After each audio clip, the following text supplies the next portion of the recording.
Hello world, what is up? I'm the Game Grue and welcome back to Skyrim, the menus. Yes, this is a video of just configuring the mods through the menus.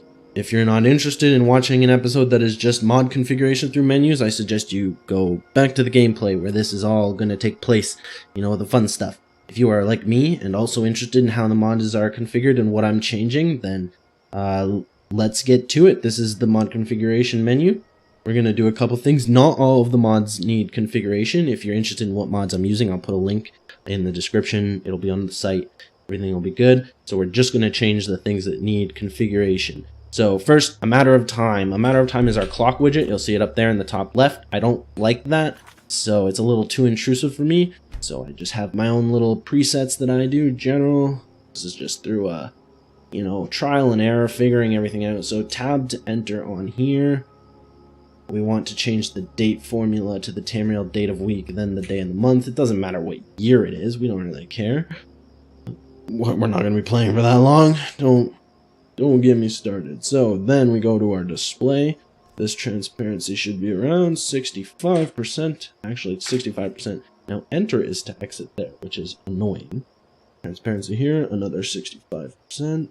Just get it a little out of the way, a little less intrusive. Now this vertical offset needs to be brought down to 35. Bam. And the in-game date transparency again, about 65. And the vertical offset itself, 35. Right, there we go. Now you can see in presets we could save these if I included a mod for file access, but I didn't. And generally I don't mind setting that. And I wanted you guys to see. So that's a matter of time. Now you can see our clock is up there on the left, much less intrusive, much more what's going on. So back to the mod configuration. Next up, we have, none of these require things. We have death alternative. Now death alternative is an interesting something I'm working on. So first, the player settings, we need to activate the mod. So now we'll activate it. We have to exit out of the mod, let it do its thing, come back into the mod configuration, and now we should have all of our options, which is good. So Death Alternative is a mod that allows us to essentially not die at 0 hit points, if that makes sense. It's a way to kind of like, you go into a bleed out mode where you can kind of recover. It's a little bit, it's different. It's rather than, since I'm playing with hardcore difficulty, if I die, I die. I don't want 0 hit points to be immediate death. So this is going to make it really interesting. So first important thing is player threshold, and this just needs to be set up one thing to 5%, just because it can't be 0 because it conflicts with the mod of the Dead is Dead, which is the hardcore death mod. The next is on blackout. We want unconscious death to happen, and we'll head over to the your money or your life quest settings, which is what that stands for. An unconscious death setting, we'll set this here to 50%. So what that means is when we die, there's a 50% chance we die. We're just dead. That's it. That's game over. However, the other 50% chance, we could actually just fall unconscious and maybe someone will rescue us. Maybe a nice person will rescue us, or maybe a pillager will rescue us and steal all of our stuff. So you kind of, it's a double-edged sword. You either die outright, that's it, game over, series over, or something interesting happens. I'm excited. Ooh, yeah. All right. Next up is dynamic timescale. So for this, I have a follower mod that requires you to have 20 here. That's fine. We just can't. So what this does is it changes how fast time is going by depending on where you are. Which makes distances seem longer. So, when I'm indoors, we have this nice 6, which means kind of things are going slow. I can take my time. Outdoors is 12, and wilderness is 20. 20 is the default for the game if you weren't playing on anything. And so this kind of like slows things down when I'm doing small tasks or I'm indoors, and really kind of speeds things up when I'm in the wilderness. But don't worry, it'll all make sense. Next up is Frostfall. Frostfall is one of those ones where we got to enable it. Frostfall is the mod responsible for our freezing to death, to put it as nicely as possible. So boom, here we go. Lost in thought, you reflect back on how much the WoDs have taught you about yourself. Over the last several days, you recall a book you once lost, and it turns out it was in your inventory. Don't worry about it. It's okay. That just means it's configured. So, we head back in. Frostfall. And we go to overview. Now, important thing is gameplay. This is set to rescue. I will keep this set to rescue from one death. Important thing is we're going to disable fast travel and disable waiting outdoors. So, if I go unconscious because I freeze, I essentially get rescued one time. Something I'll give myself early game. Basically, it's hard when you don't have anything. Effects, all of this stuff that should not need to be changed. Good. Frostfall. Next up, go to bed. Go to bed is stupid. I know, but it just, when you go to sleep, your character gets into the bed. Since we have a needs mod on, that means we have to sleep, actually getting into the bed is something that, you know, is not bad. Next up, Hunterborn. Hunterborn allows us to do crazy hunting. We'll start that. Exit it up. See, we get a whole bunch. Hunterborn is activating. We get a whole bunch of good stuff. Now we can go back into it. Hunterborn. And we can configure it. Features, so important. Tweaks. Alright. Glitchy. It's a little glitchy. Alright, let's... Hunterborn activated. Here we go. Try that again. Hunterborn. Feature. Yep. So, important things, tweaks, requires a hunting knife, and claws working. This doesn't work for us right now because we're a Nord, but I just put it on every time in case. Everything else, good by default. So, I just like that immersion. You need a hunting knife. Oh wait, actually no, there was something I wanted to put. Tweaks. Knives at merchants. I want to be able to buy a hunting knife. Not always something I want to purchase. So, relatively uncommon. I don't want every shopkeeper to have a thing. Hunterborn. Next up, I'm a customer. So, I'm a customer. Since we have to eat and stuff, it makes eating food at inns really easy. You just click on food that's on the ground and you buy it, rather than you actually stealing it.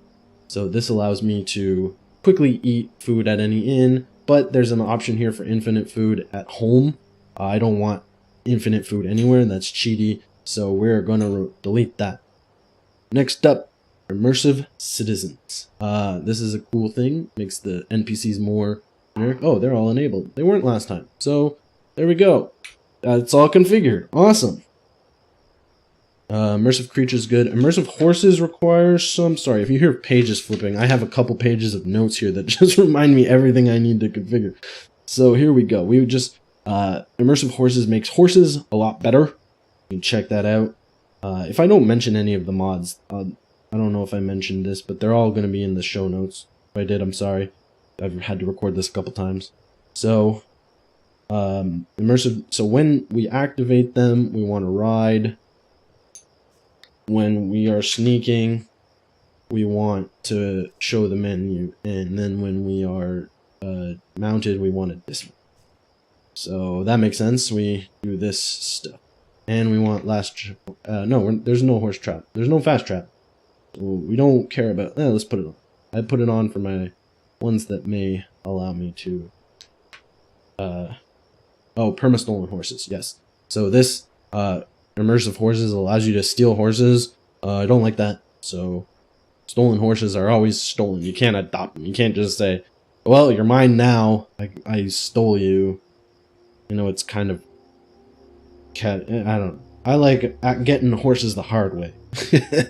They need to mean something, you know? Immersive Horses. Immersive HUD. There's something in here I needed to do. Activation. No. This needs to stay at X. It's all good. I need is our food, water, and sleep. It's our basic needs mod. We head over here. We don't want to set the timescale. Everything is good. We just need to change advanced. Or is it? Sorry. Nope, notifications. Here we go. We want this to be alpha and color based. And then we want it to... Actually, I think that's it. Automated. Do. Yep. Everything's good by default. Oh, hold on. Let me check my notes. If I was smart. Oh, yeah. Cool thing. If we're in and in, you know, having time, having fun, we want sitting, eating, and drinking notification. Nothing fancy. Let's escape out of there. Next up, living takes time. This is a mod that basically advances time while you do stuff. So if you're... and it's broken. Alright, so sometimes glitchy. Alright, you can see we've completed Frostfall. Let's give it a sec. Everything's happening so fast. Alright, back into mod configuration. Living takes time. We're almost done. So, first thing, activate this mod. Then, we want to come over to preparing. And I still need the inventory in combat and the magic in combat. I can't get by it. But this mod prevents like reading and crafting and looting from actually pausing the in-game clock. It keeps track of how long you're in the menu and advances it forward. So that's gonna help with our realism when, you know, you take a second to look in your bag. It takes time. Now, there's also the option to block those things in combat. If I had to block inventory access, I would forget to put something on the favorites bar and I would die real quick. Oh, yeah, so... loot and degradation. Now this one, I know I have to do something. I want to change the style to alpha percentage based. Exit. And what that does, that should... yeah, there you go. You can see all the icons on the right disappeared, and now as they come back, and depending on... yeah. It's okay, that's... they're all degraded, technically. They're worn. So it'll only show up on proper. You know what? Look it up yourself if you want to if you want to use it. It's kind of hard to explain without explaining it. Next. Real shelter. I don't think I needed anything for real shelter. Nope. Sky UI. Take notes. This one is good. Controls. Open journal needs to be N. It conflicts with the immersion HUD. That was what I did before.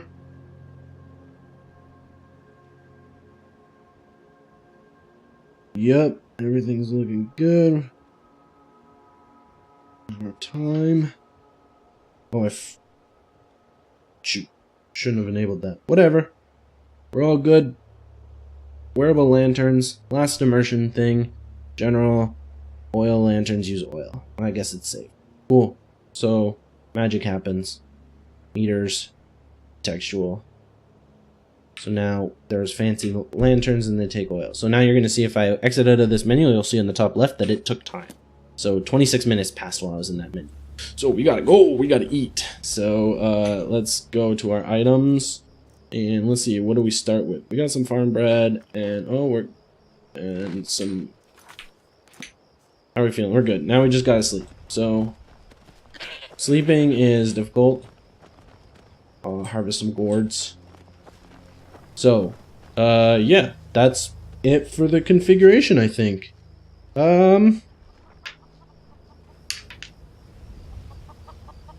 Yeah, so, thank you for watching. I'm the Game Grue, signing off. Have a good one. Alright, just a quick little check. One thing I forgot is I need a difficulty, and I want if health magic degrade by random values ever after 2 days without water, 3 days without sleep, or death. Yeah, so death can occur from not drinking water. That's bad. But yeah, more hardcore. Whoa. Alright, that's it. Actually, bye.